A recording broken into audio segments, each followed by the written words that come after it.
welcome to the Hawthorn Cottage Craft podcast. This is episode 44 and today is Friday the 5th of March 2021. I'm Kate.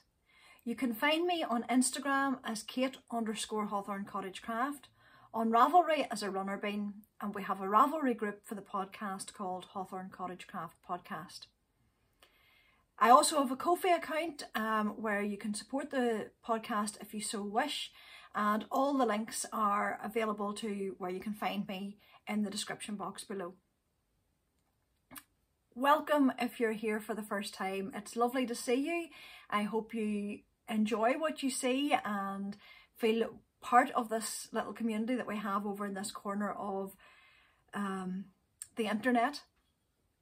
If you do like what you see, please like and subscribe and hit the wee bell button to let you know when I put up a video. I hope you've got your coffee. I obviously certainly need mine this morning. If you're a returning viewer, it's lovely to have you back and see you again and catch up on what we've been doing for the last week or so.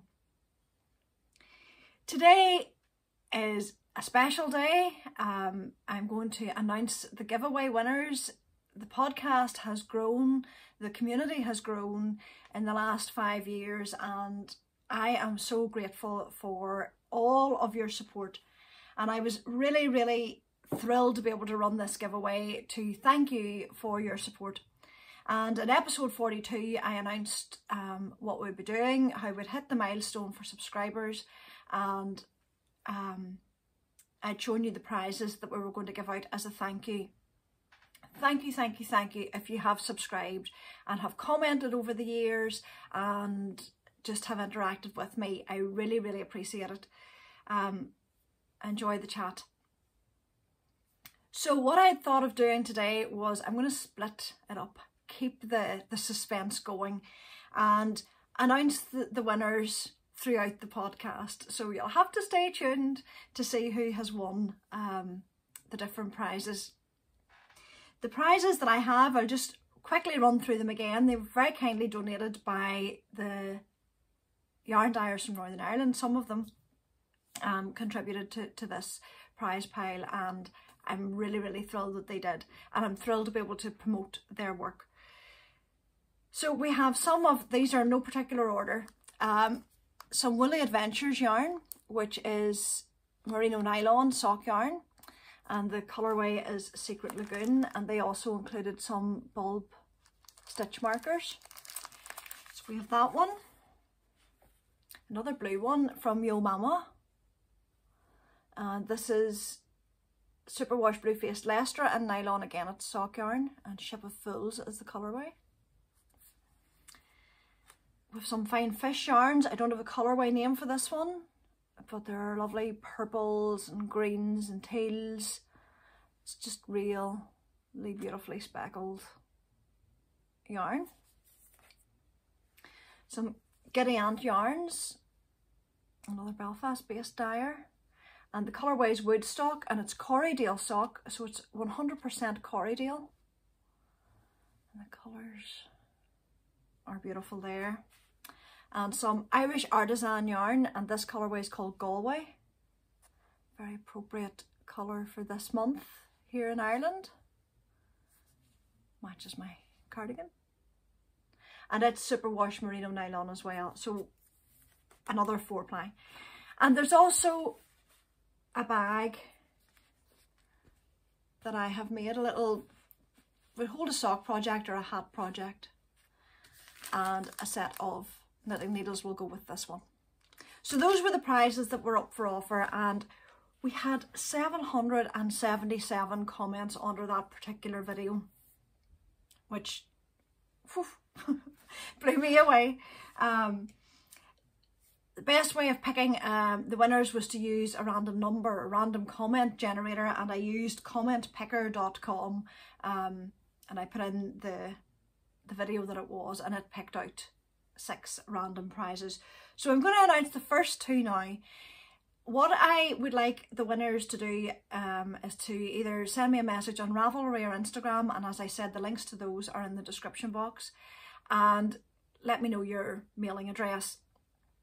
what I'm going to do is keep this there for 2 weeks up until the 19th of March, which should be the next full episode.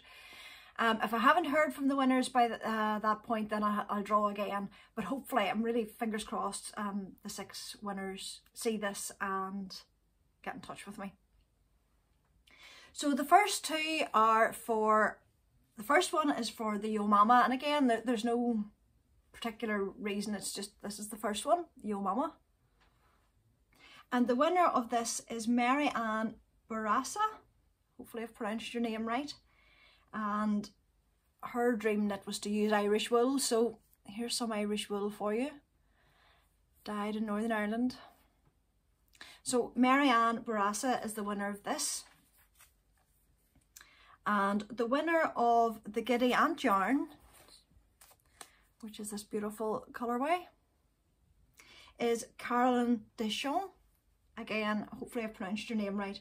And your dream knit is to do all over colour work, possibly a Mary Wallen pattern or an Alice Starmore. It's amazing how many people want to knit colour work. I think it was the predominant dream knit that appeared in the comments, and so many people want to knit Mary Wallen, and I would love to knit Mary Wallen, and I'm intimidated by it too, because a lot of her pieces are knit flat in pieces, which means you have to purl when it comes to the colour work, and that intimidates me slightly too. But maybe that's a knit along of the future.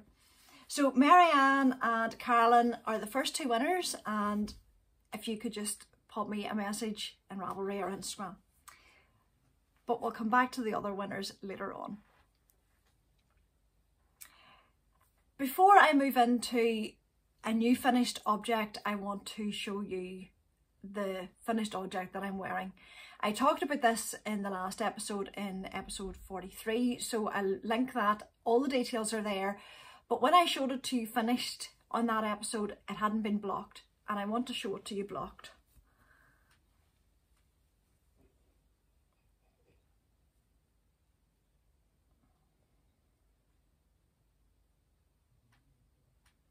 Isn't it gorgeous? This is the Charmin Shawl by Nat Redwolf, and I'll put the links to it in the description box. And I knit this with John Arbin Knit by Numbers, and as I said, all the details are in the last episode of what I did and the yarn and why I used the particular yarn, but I wanted to let you see it now that it's blocked. The cross stitch has really come out, and you can really see the lace pattern, and this yarn was just perfect for it. I'm really pleased with it.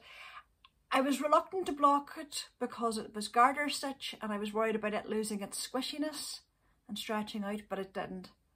So I'm absolutely thrilled with it, and I wanted to let you see it all finished. But I'll put the links again to the pattern in the description box below, but if you want to hear an in-depth discussion about the shawl, it's in the previous episode. So that's that. I'm going to set that aside because it was quite warm wearing it there, feeling a bit hindered. So I'll get another cuppa, another sip, and we'll get into this week's finished objects.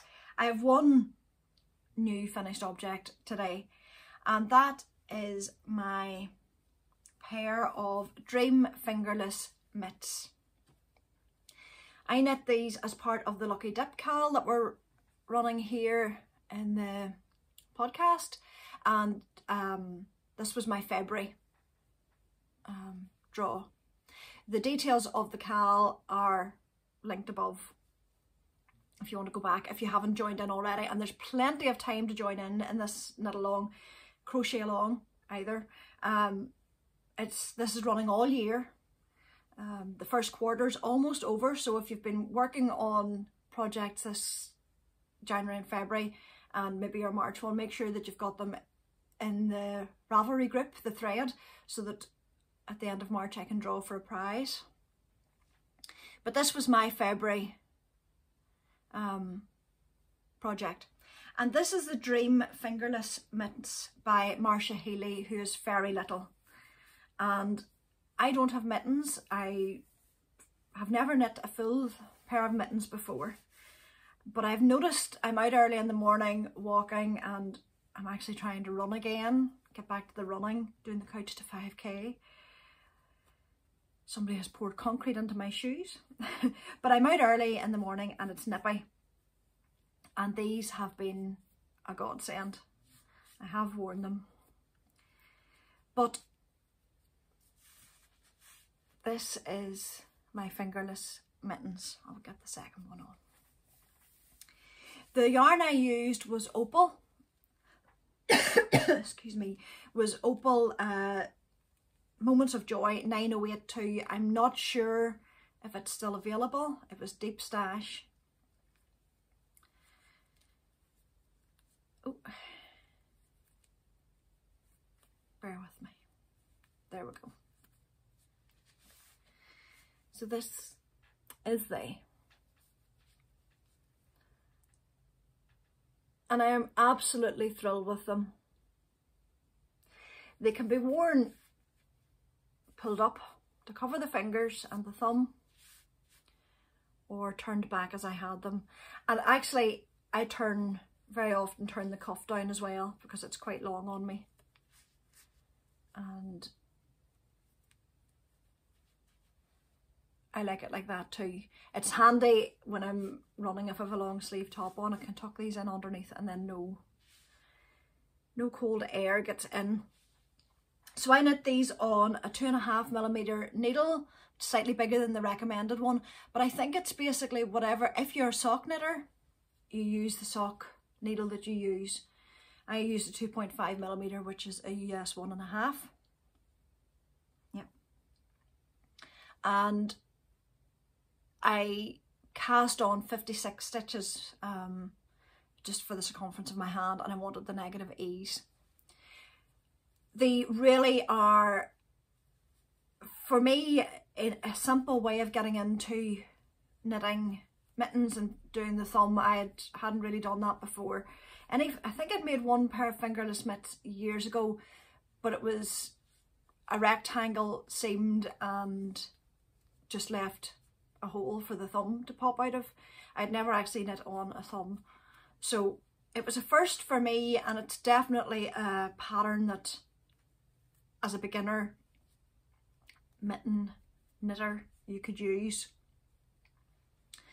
There's rib detail, obviously in the cuff, which is echoed again at the top, and in the thumb. And it's through the ribbing that Marcia has shaped her thumb. She's a way of doing it that it's not the same as a normal thumb increase, I think. But as I said, I don't want to give too much of the pattern away because it is a paid for pattern. But they're fabulous. I really love them. I'm thrilled with them. If you're interested in this pattern by Marcia, or any of Marcia's patterns, I do recommend that two things. One, you go and check out her latest episode 100 of the Very Little podcast. And she explains why she has a coupon code. And I will give you the coupon code here for her patterns. I'll let you know what it is too, because it's public knowledge. But if you want to know the reason that the coupon code is there, go and check out her latest episode, which I think went up yesterday. But I'll put it all on the bottom. At the moment, she is 50% off all her patterns. So if you're interested in this one and then see some of her other patterns, you'll get 50% off if you put in the coupon code HELP Marcia. And as I said, if you want to check out episode 100, she'll give more detail about that there if you're interested. The only thing I did differently from the pattern was I shortened the hand and the thumb. There were more rows to both, and I've short hands, small hands. So I just did less. Stopped it where I put it on. It was at the level I wanted it to be, and then I cast off. So I'm absolutely thrilled with those. They will get a lot of use early morning. We do have spring here and it is getting a bit warmer, but it's not always very warm, and in the morning it's a bit better, and these have been great. So that is my only finished object this week. And before I move on to the works in progress, we'll go back to our giveaway and I'll announce the next two winners. So the winner of the Woolly Adventures, so this skein of yarn and the little stitch markers, is Lucinda, and you would like to knit an intricate cable at some point, maybe a sweater, and you have won this, so that's Lucinda. And for my bag, just for a bit of a difference, for the bag and the needles, the winner of that is Nancy Hughes, and you would like to knit a Mary Wallen pattern, I think it's the Lerwick pattern, or to knit an Aran sweater. And yeah, the Lerwick pattern is beautiful and I can see why you would want to knit that. So this is your prize, Nancy. So well done. Thank you for commenting and following and supporting the podcast. So that's 4 down, 2 left, and we'll do those a little later. Works in progress. What have I been working on for the last 2 weeks? Well, this lucky Dip KAL got finished. We're now in March and it was time to pull another bag, and James is my bag puller. He pulls out from the stash of bags, and I really don't know what's in every bag, any bag apart from one. I know the Christmas one, and it's marked, so it's not pulled at the moment. I have no idea, but I had my fingers crossed, and it is quite a strong possibility, to be fair, in my bags that something green was pulled out, because I wanted to knit something for St. Patrick's Day, which is coming up in a couple of weeks. And I was very, very lucky. It is a lucky dip. And I pulled out this yarn. And it wasn't particularly deep stash. But I had got yarn from Arctic Crafts, who is Bente, based in Norway. And if you happen to like her yarn, recently she sent some beautiful yarn for the podcast, which will be on offer at some point during the year. But this is Arctic Crafts, and could this not be more perfect for St. Patrick's Day? I was thrilled. So this little mini is for the heels. Well, it might not be for the heels. I'm not sure what heel to put in yet, but for the toes and the cuffs certainly. And this is the main colour. And the base is a merino nylon superwash, and the colourway is Grab Your Drink. Again, I seem to be toning in today. So I wanted a sock this time. I'd done the mittens and I wanted to go back to a sock, and this is a sock set. There's the main colour is 70 grams. It might even be 70 grams in total, I'm not sure. Which is just perfect for me for a sock, because I never use a full 100 grams. I always have, a sock normally takes me about 655 grams in and around, depending on what length I decide to do the leg, but I nearly always have almost half a skein left. So this is perfect, a perfect sock set.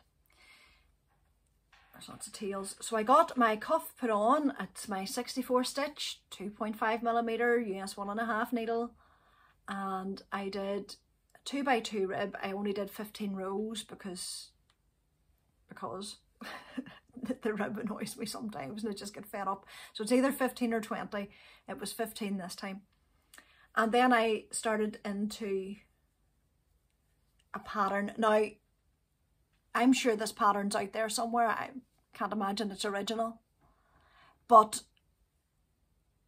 I was going to do an intricate sock design, and then because of the yarn, it would have been lost.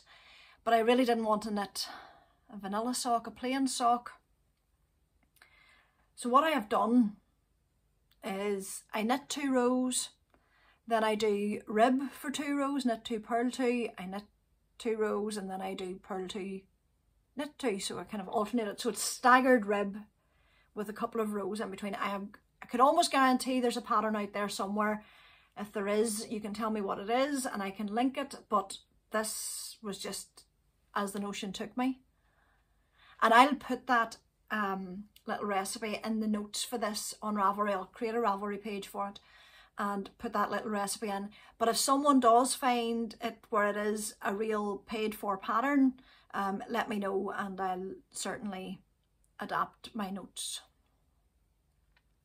But it was just something simple that broke the monotony of a vanilla sock, and it's just a broken, and it's really hard to see with the highly coloured variegated wool, but it's just given me enough interest to keep me going. I would really love to have these knit by St. Patrick's Day, which is what, is this the 5th?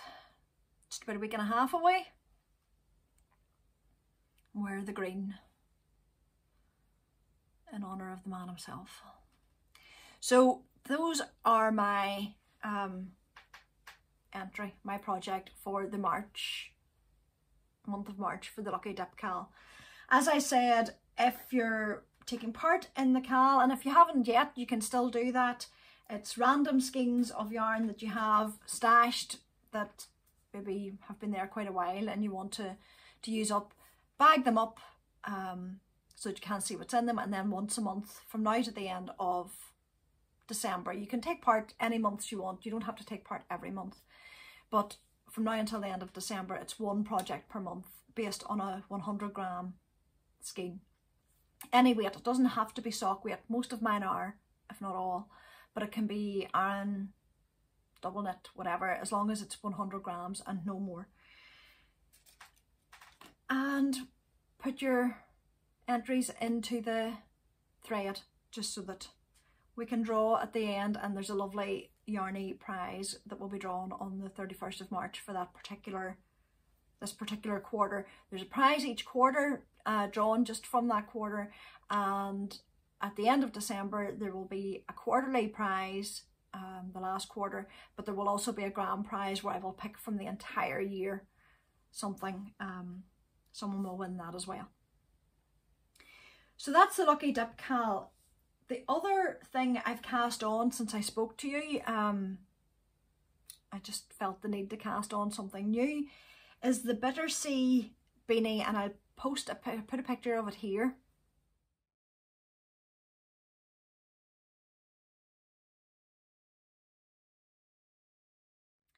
And this beanie is by Jeanette Budge. Bittersea, I think, is Shetland dialect for a very cold day. And as I said earlier, I'm out early in the morning and we refer to a day here as being bitter, or that day would cut you, it's so cold. So Bittersea, I don't know, Jeanette, if that's pronounced right, but it's the Shetland dialect for a very cold day.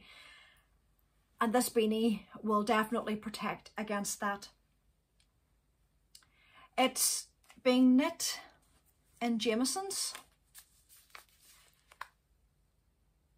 They're double knit, and I chose the palette that was recommended on the pattern. I chose the grey palette, grey natural, and the colours are Heron, which was the first colour. Whoops. This colour.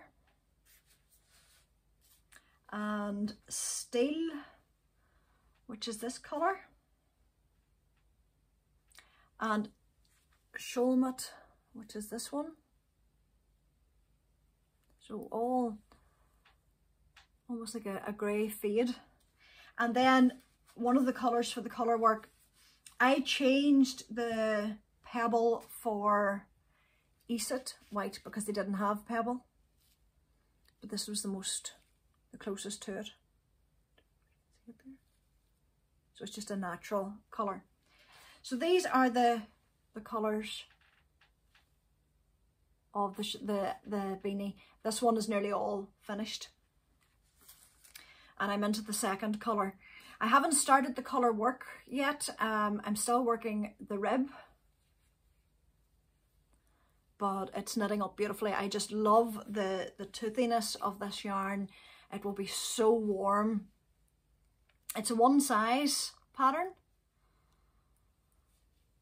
And I'm knitting mine on 3.5mm needles, which is a US 4, and I'm using the 16-inch needle so that I can just go round and round and round.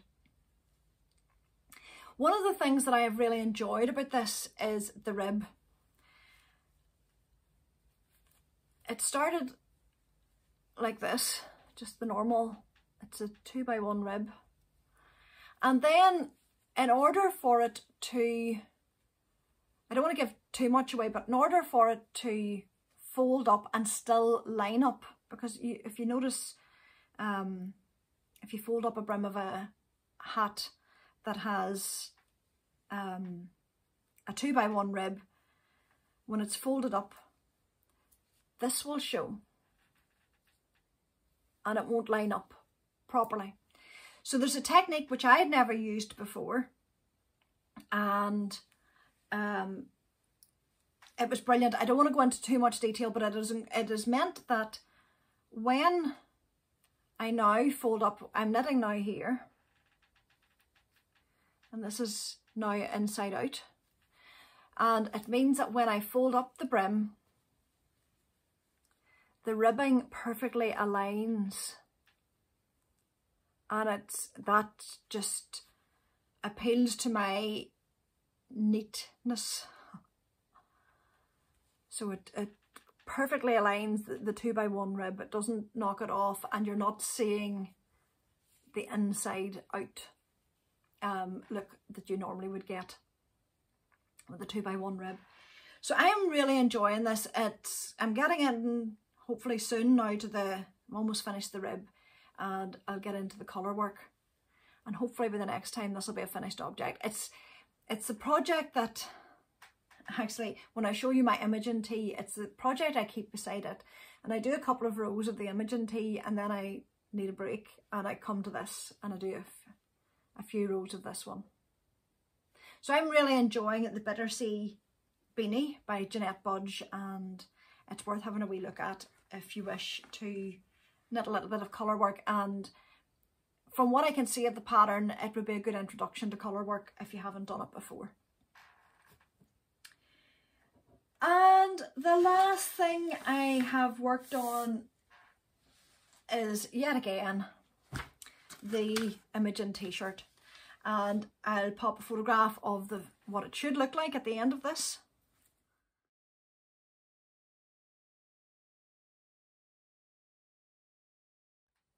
And I feel as though I've got on well. This is part of the Knitting the Books KAL, and I have it back on the shelf at the moment because I scanned it and printed it out so that I can write all over it, and this is completely scrawled over. I took this from the Matter Anthology 1, a book by Carrie Bostic Hogue, a book of her patterns, and I've been working through it. It's, as I said, it's part of the Knitting the Books KAL. It's coming to a close at the end of March. Certainly if you have a small project in one of your books, you could still probably get it in between now and the end of March. But it's been lovely to see the different things that have been knit and crocheted, and see people delving into the books that they've had and maybe haven't looked at for a while or knit anything out of. I hope to have mine finished by the end of March as well. It's taken longer than I anticipated, but I've been really enjoying it now. Now that I'm getting into it more. If you have finished a project for the Knitting the Books KAL, make sure that you put it in the thread in the group on Ravelry, just so that we can see it. Put a picture of your project and the book, ebook magazine that it has come from. Make sure that's in the picture as well so that we can see it. So the Imogen tea. My brain's not keeping up today. I have got to the underarm. Just got to it last night, so I've cast off, as you can see there, both sides of the underarm, and I'll actually be putting this down now and working the sleeves separately. So it's a bottom up, as you can see, it's a bottom up t-shirt with the lace panel, and these strings, if you're new, are lifelines. I have another one up here, you can't see the string. I'm not a confident lace knitter. This isn't a difficult lace pattern. I need to emphasize that. This is not a difficult lace pattern, but I do need to follow it. I haven't been able to memorize it, and I just need to keep an eye on it because lace isn't my comfort zone.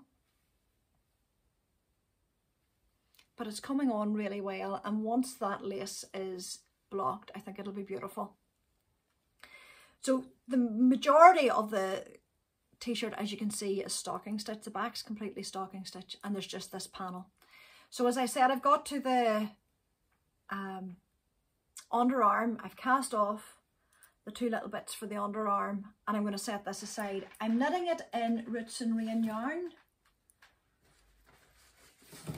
and it is her Donna is a natural yarn dyer from Ottawa, and this is black walnut, lac and cochineal, and it's 100% wool. It's a sport weight yarn, and I think it's a single.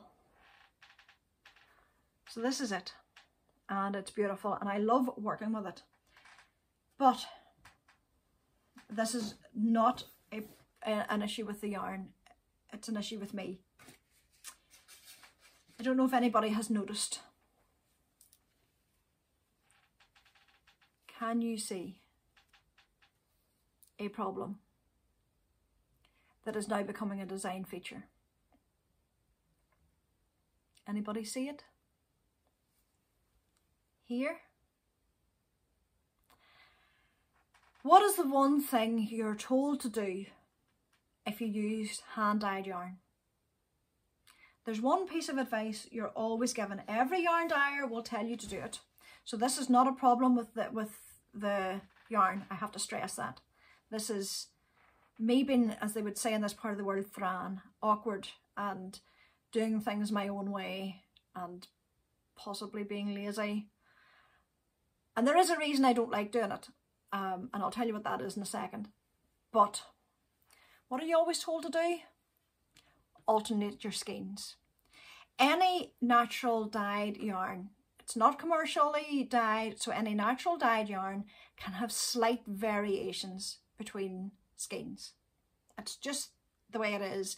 It's the way the yarn takes the dye. I don't know all the technical details about the dyeing process. Commercial yarn gets whatever they do, it shouldn't happen. But in any hand-dyed yarn, any yarn dyer will tell you, alternate skeins so that if there is a difference in the colour, it blends in and you don't see it. I never do that. One of the reasons I don't do it is because if I'm knitting in the round, it is always for me left a line where I'm kind of going up each, and I don't like that. I think there is a way of combating that, but I tend to just dive in, knit one skein and knit the next, and so far I've been lucky. I think it has only happened once really where there has been a bit of a difference, but it wasn't glaring. This one's slightly more glaring, but you can see that when I started into the second skein, it is slightly deeper, the colour's more saturated, and you can see the line, and this is definitely a deeper coloured yarn. I should have alternated the skeins, my fault, but you know what? I think because of where it's at, it'll be sitting quite low, and I'm just going to look at it as a fade. It's like a colour panel, and it'll be just below my chest, kind of at the underarm, and it means that the top half is just a slightly deeper sign. I am not ripping it out. If it had been plain stockinette or a simpler pattern, I might have ripped it out, but I am not ripping out this lace and starting it again. It would become a completely new project if that happened. And it actually doesn't really bother me, but it would have been nice if I had just had the sense at the start to alternate the skeins. So if you're using hand-tied yarn, don't do as I do. Please alternate the skeins and you won't have a band, because I love this yarn. I love Donna's yarn. There's absolutely nothing wrong with Donna's yarn. It's how I've knit it. But as I said, I'm not taking it out to start again. So I think what happens now is I knit the sleeves, and it is short sleeved, and it almost feels then as though it's almost like a yoked. It's how I would knit a yoked sweater. I'll join the whole thing up and knit the top of it. So there really isn't a huge amount left, considering it's a t-shirt. And hopefully by the next time I'll be finished, which means I might actually be ahead of schedule before the 31st of March. But this is my image in tea. I'm glad to see it's taking shape. I think my next project though will be knit with a heavier weight yarn again. So that's all my projects. That's it. That's what I've been working on. I feel as though I should have more to tell you about what I've been working on, but I think it's just my mind has been busy with all the projects I want to knit. I want to knit everything at the moment. So many temptations. My list is getting longer. I've watched a couple of other podcasts lately, and just the ideas, I have so many ideas of what I want to knit that I kind of think I'm knitting them, but I haven't actually started yet. So there's probably less there than in my head. I'm babbling. It's time to do the final draw for the last 2 prizes in the subscriber giveaway. And last but by no means least, we have this Fine Fish Yarns. And as you know, I love Terry's yarn, and Terry has been part of my podcasting life from the start, and just as a good friend here in Belfast. And I'm thrilled to be giving away a skein of her yarn.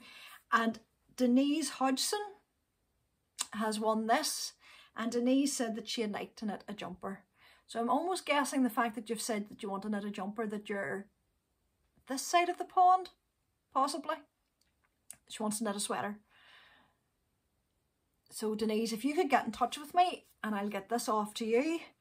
And finally, the winner of the beautiful Irish artisan yarn, this Galway colourway, and time for St. Patrick's Day hopefully, is Carolyn Hainer, and you would like to knit a lace shawl for your granddaughter's wedding day, and that just sounds amazing. So I hope you enjoy this yarn. So as I said, if all the winners could contact me between now and the 19th of March, and I will get those out as soon as I get your details. I'll be ready to go, and I'll get them to you as quick as I can. Contact me on Ravelry or Instagram and let me know your postal address so that I can do that. So I think that's it for today. Bit of knitting, some prizes to give out. Again, thank you so much for all your support and for subscribing to the channel. By the looks of it, it'll not be long until we have another subscriber giveaway, so stay tuned and we'll see that coming up. And if you're taking part in the knit alongs, crochet along, just make sure that you're getting your posts in there, because one of them is closing at the end of March. I hope you have a lovely few weeks knitting. Next week it should be Coffee with Kate, and I shall see you then, and we'll have a bit of a chat and a bit of a knit together. And I'll see you again for a regular episode in 2 weeks' time. Happy knitting.